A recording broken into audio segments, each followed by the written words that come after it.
सर्दियों में लड्डू गोपाल को भोग लगाते समय ध्यान रखें ये जरूरी बातें। नंबर 1, सर्दियों में आप लड्डू गोपाल को ड्राई फ्रूट्स, मालपुआ, गुड़ के लड्डू, गाजर का हलवा, तिल गुड़ की पिन्नी जैसी गर्म तासीर वाली मिठाई, केसर मिला हुआ दूध, माखन मिश्री, मूंग दाल का हलवा, सेब, केला और अनार जैसे मौसमी फल जरूर दें। नंबर 2, कच्चे और अधिक ठंडे फल जैसे अमरूद, नाशपाती या खट्टे फल, खट्टा दही, नींबू, इमली, ठंडा दूध भूलकर भी ना दे, ये चीजें ठंड बढ़ा सकती है। नंबर 3, फ्रिज में रखी बासी चीजें कभी भी भोग में ना दे। भोग हमेशा ताज़ा बनाएं और भोग लगाने से पहले प्रसाद को थोड़ा गर्म रखें। हर भोग में तुलसी का पत्ता अवश्य डालें, क्योंकि भगवान बिना तुलसी के भोग को स्वीकार नहीं करते। नंबर 4, भोग के बाद भगवान को आराम करने के लिए गर्म वस्त्र पहनाएं और ऊनी गद्दे पर बिठाएं। राधे राधे लिखकर चैनल को सब्सक्राइब जरूर करें।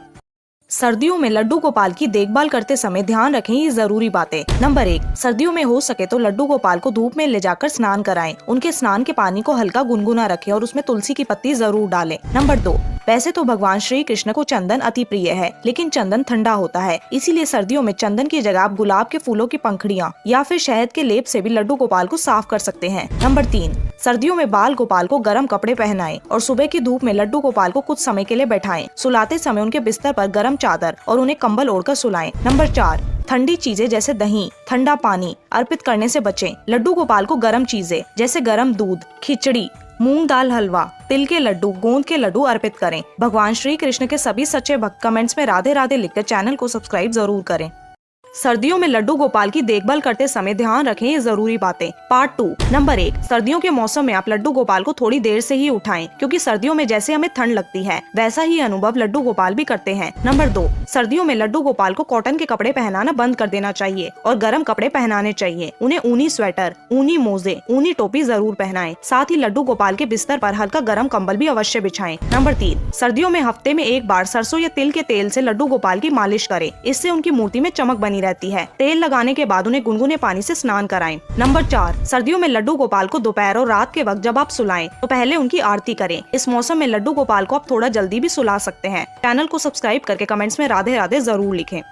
श्री कृष्ण जन्माष्टमी की पूजा खीरे के बिना अधूरी क्यों मानी जाती है? दोस्तों, जन्माष्टमी के दिन डंठल वाले खीरे को गर्भनाल की तरह माना जाता है। जिस तरह से माता के गर्भ से बाहर आने के बाद बच्चे को नाल से अलग किया जाता है, उसी प्रकार जन्माष्टमी के दिन खीरे के तने को काटकर लड्डू गोपाल के जन्म कराने की परंपरा है। इस दिन खीरे को श्री कृष्ण की माता देवकी से अलग होने का प्रतीक माना जाता है। रात में एक सिक्के या चम्मच से खीरे को कुछ इस तरह से बीच में से काट लें। भूलकर भी चाकू का प्रयोग न करें। उसके बाद लड्डू गोपाल की मूर्ति को खीरे के अंदर रखकर इस तरह से ढक दें। फिर 12 बजे रात को कान्हा का जन्म कराएं। इसके बाद शंख बजाकर लड्डू गोपाल के आगमन की खुशी मनाएं। लड्डू गोपाल को स्नान कराकर नए वस्त्र पहनाएं और फिर विधि विधान से पूजा कर उन्हें भोग लगाएं। और अगले दिन ये खीरा संतान प्राप्ति की इच्छा रखने वाली महिला को खिला दें। इससे संतान प्राप्ति में आ रही सारी बाधाएं दूर होती है। आप सभी को जन्माष्टमी की ढेर सारी शुभकामनाएं। हरे कृष्णा।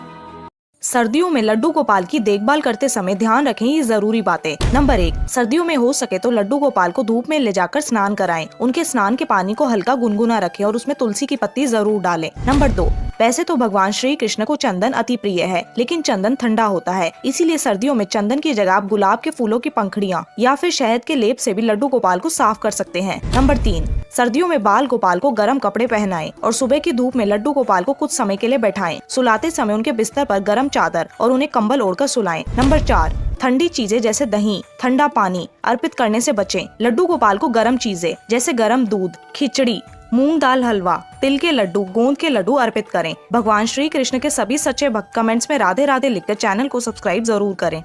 अगर आप भी करते हैं लड्डू गोपाल की सेवा तो उन्हें नहलाते समय भूलकर भी न करें ये भयंकर गलतियाँ। नंबर 1, लड्डू गोपाल के नहाने के बर्तन हमेशा अलग रखें और उनका इस्तेमाल केवल तभी करें जब आप लड्डू गोपाल को नहला रहे हो। किसी अन्य काम के लिए उन बर्तनों का इस्तेमाल ना करें। नंबर 2, लड्डू गोपाल को नहलाने के लिए शंख का इस्तेमाल करें। शंख में ही पानी भरे और उसकी धारा से ही लड्डू गोपाल को नहलाएं। नंबर 3, लड्डू गोपाल को स्नान करवाते वक्त जमीन पर ना रखें, इसके लिए भी एक अलग बर्तन बनाएं। नंबर 4, लड्डू गोपाल को स्नान करवाने के बाद उस पानी को नाली में ना बहाएं। आप इस पानी को खुद ग्रहण कर सकते हैं, अपने घर पर छिड़क सकते हैं या फिर तुलसी के गमले में डाल सकते हैं। अगर आप भी मानते हैं कि श्री कृष्ण मुश्किल से मुश्किल समय में भी अपने भक्तों का साथ नहीं छोड़ते तो चैनल को सब्सक्राइब करके जय श्री कृष्ण जरूर लिखें। सर्दियों में लड्डू गोपाल की देखभाल करते समय ध्यान रखें ये जरूरी बातें। नंबर 1, सर्दियों में हो सके तो लड्डू गोपाल को धूप में ले जाकर स्नान कराएं। उनके स्नान के पानी को हल्का गुनगुना रखें और उसमें तुलसी की पत्ती जरूर डालें। नंबर 2, वैसे तो भगवान श्री कृष्ण को चंदन अति प्रिय है, लेकिन चंदन ठंडा होता है, इसीलिए सर्दियों में चंदन की जगह आप गुलाब के फूलों की पंखुड़ियाँ या फिर शहद के लेप से भी लड्डू गोपाल को साफ कर सकते हैं। नंबर 3, सर्दियों में बाल गोपाल को गर्म कपड़े पहनाएं और सुबह की धूप में लड्डू गोपाल को कुछ समय के लिए बैठाएं। सुलाते समय उनके बिस्तर पर गर्म चादर और उन्हें कंबल ओढ़कर सुलाएं। नंबर 4, ठंडी चीजें जैसे दही, ठंडा पानी अर्पित करने से बचें। लड्डू गोपाल को गर्म चीजें जैसे गर्म दूध, खिचड़ी, मूंग दाल हलवा, तिल के लड्डू, गोंद के लड्डू अर्पित करें। भगवान श्री कृष्ण के सभी सच्चे भक्त कमेंट्स में राधे राधे लिखकर चैनल को सब्सक्राइब जरूर करें। श्री कृष्ण जन्माष्टमी की पूजा खीरे के बिना अधूरी क्यों मानी जाती है? दोस्तों, जन्माष्टमी के दिन डंठल वाले खीरे को गर्भनाल की तरह माना जाता है। जिस तरह से माता के गर्भ से बाहर आने के बाद बच्चे को नाल से अलग किया जाता है, उसी प्रकार जन्माष्टमी के दिन खीरे के तने को काटकर लड्डू गोपाल के जन्म कराने की परंपरा है। इस दिन खीरे को श्री कृष्ण की माता देवकी से अलग होने का प्रतीक माना जाता है। रात में एक सिक्के या चम्मच से खीरे को कुछ इस तरह से बीच में से काट लें। भूलकर भी चाकू का प्रयोग न करें। उसके बाद लड्डू गोपाल की मूर्ति को खीरे के अंदर रखकर इस तरह से ढक दें। फिर 12 बजे रात को कान्हा का जन्म कराएं। इसके बाद शंख बजाकर लड्डू गोपाल के आगमन की खुशी मनाएं। लड्डू गोपाल को स्नान कराकर नए वस्त्र पहनाएं और फिर विधि विधान से पूजा कर उन्हें भोग लगाएं और अगले दिन ये खीरा संतान प्राप्ति की इच्छा रखने वाली महिला को खिला दें। इससे संतान प्राप्ति में आ रही सारी बाधाएं दूर होती है। आप सभी को जन्माष्टमी की ढेर सारी शुभकामनाएं। हरे कृष्णा।